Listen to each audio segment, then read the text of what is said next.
Alright, so today I'm pretty much going to be talking about the two types of euthanasia. And the first type of euthanasia is passive euthanasia.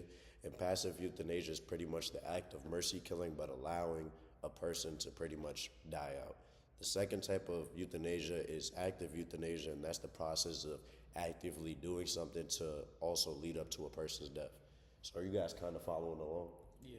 Okay, so an example of active euthanasia could pretty much be like if a person is very ill and pretty much at a hospital and they have a mental illness or a physical illness.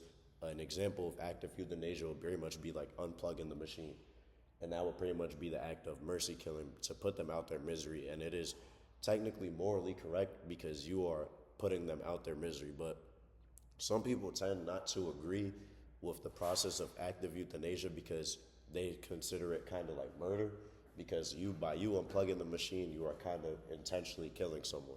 So that's why, in contrast to passive euthanasia, where you are just letting someone die out, some people find that morally correct more than active because you are inherently watching somebody die.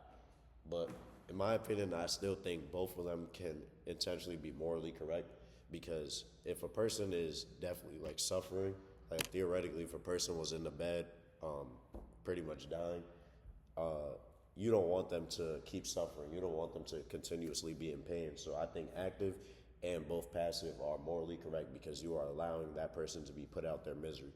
So are you guys kind of following along? Yeah. All right. Another example of passive euthanasia that I also read about was pretty much, there was this lady and she was pretty much going to go drown her child. And pretty much by her drowning her child, she would have been giving a sum of money. So she actually went to the bathroom where her child was actually in the bath, and the child actually ended up drowning.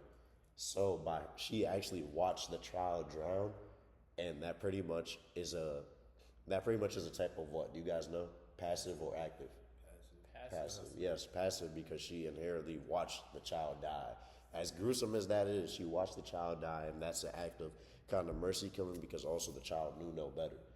So a form of active would have been her going to do what she was actually going to do, drown the child, which is insane, but she was actually going to drown the child in the text. So that's a form of passive. Another way that it can be active as well is if a person is also suffering and you have to inject them with a serum to stop their suffering. So pretty much injecting them would also lead to their death. So it's inherently also mercy killing. So that would also be morally correct as well. And I appreciate you guys for joining me and listening to my video. And pretty much those are the two types of euthanasia, active and passive.